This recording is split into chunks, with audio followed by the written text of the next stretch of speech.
Mweya wangu unorira kwamuri, ndinouya pamberi penyu Baba, ndipeiwo kuvapo kwenyu.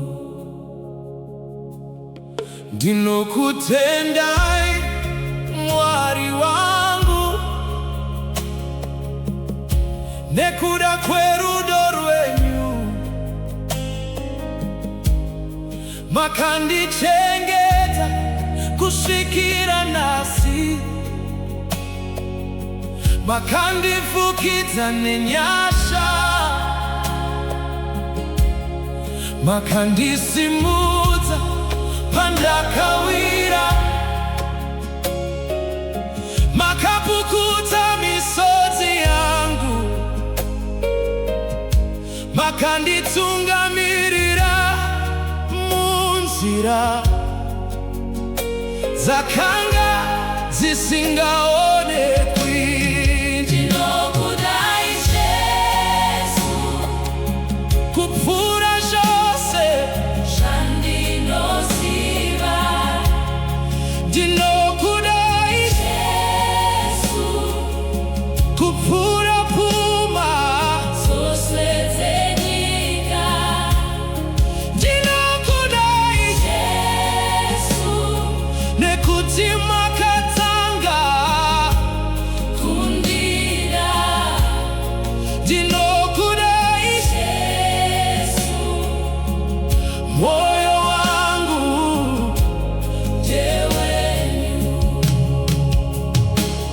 pamakumbo enyu ndinokotama, ndinodurura moyo wangu, ndinoreurura zvitadzo zvangu, ndinokumbira ruregerero, ndisukei neropa renyu, nditungamirire Ishe, ndifambisei munzira yenyu, ndisarasike Baba. Mweya mutsvene uya, Uya uya ugare matiri.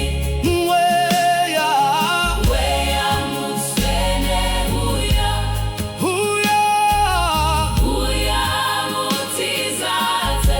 uya nesimba renyu, Uya nerugare rwenyu. uya nekuporesa, Uya nemaropafadzo.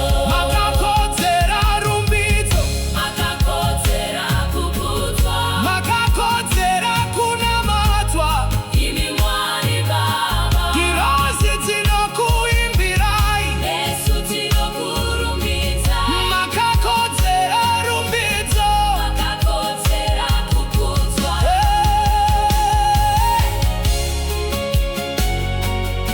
Ndiani akaita saJesu? Hakuna akaita saJesu. Ndiani anotiponesa kichatu chete? Ndiani anotipa rugare? Ndijesu chete. Kupfuura zvose Zvandinoziva. ndinokudai, Ndinokudai Jesu, kupfuura pfuma dzose dzenyika.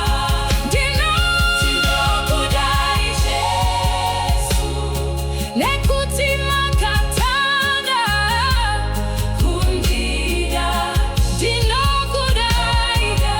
Jesu, Moyo wangu ndewenyu, moyo wangu unokutsvaga Ishe, mweya wangu unorira kwamuri Jesu, ndinokudai. Yesu ndinokudai nokusinga peri. Amen.